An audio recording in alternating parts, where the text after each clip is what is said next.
দর্শক, গ্যাস সংকট পরিস্থিতির আরো খবর জানাতে নীলফামারী থেকে যুক্ত হচ্ছেন প্রতিনিধি নূর আলম বাবু। বাবু, আশা করি শুনতে পাচ্ছেন আমাকে। বাবু, আপনার এলাকায় বর্তমানে পরিস্থিতি কেমন দেখছেন?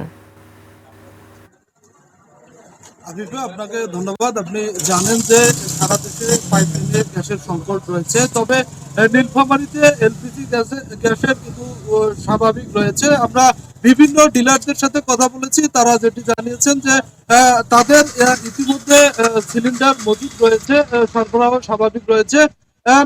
তারা জানিয়েছেন যে যদি বিশ্ব বাজারে এর দাম বাড়ে বা পরিবহন খরচ বাড়ে, তাহলে গ্যাসের দামের একটা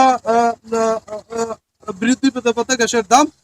তবে নীলফামারীর শহীদপুরে দুটি স্টেশন নির্মাণ হয়েছে পাইপলাইনের, একটি স্টেশন, একটি সিন্ডিকেট স্টেশন। এটি 2 বছর আগে নির্মাণ হয়েছে। উত্তরা ইপিজেড সহ বিভিন্ন কলকারখানায় কিন্তু এই পাইপলাইনের সংযোগ দেওয়া আছে।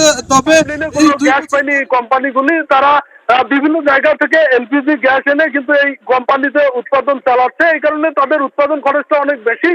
তাদের দাবি, যদি এই পাইপলাইনে গ্যাস সরবরাহ করা হয় তাহলে কোম্পানিগুলোতে উৎপাদন বাড়বে। আমরা সকাল থেকে বিভিন্ন এলপিজি স্টেশনে ঘুরে দেখেছি, সেগুলোতে বিভিন্ন প্রাইভেট কার, থ্রি হুইলার সহ মাইক্রো বাস এগুলো আসছে। তারা